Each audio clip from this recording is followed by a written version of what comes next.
今天来顿家常菜，先来一个萝卜排骨汤，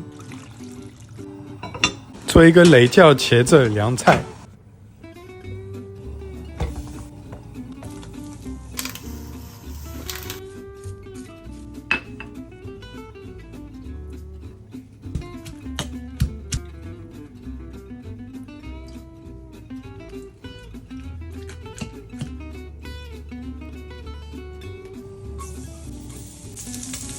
再来个买一送书，一直很喜欢这道菜的名字，感觉很有趣。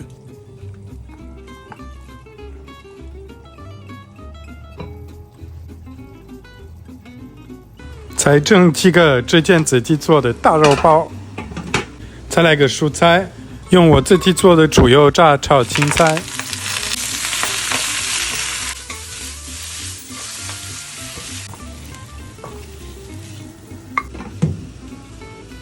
热腾腾的包子也出锅了，雷椒茄子、蚂蚁上树、猪油炸炒青菜，自己做的肉包子，还有排骨萝卜汤。好，开饭了。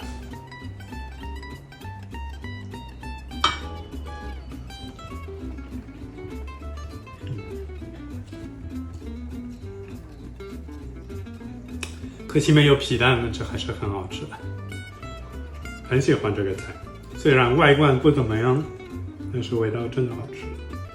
蚂蚁上树这个菜就是我一到中国，我们在北京的时候，几个老外住在一起，每次去餐厅就会点的一个菜，不知道为什么就一直很喜欢了。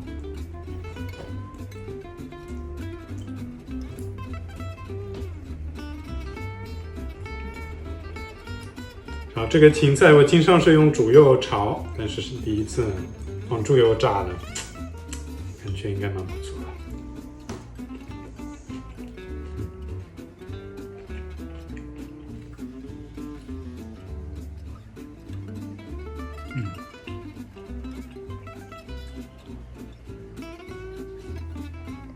慢慢的猪肉馅儿，这是我上次做的30几个一次性，然后都冷冻，这样要吃就蒸一下，方便。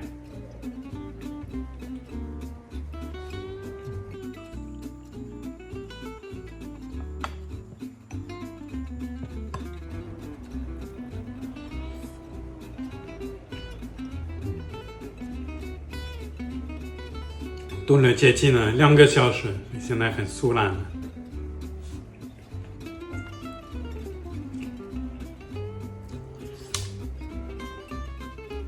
今天给Rémi吃点包子皮吧。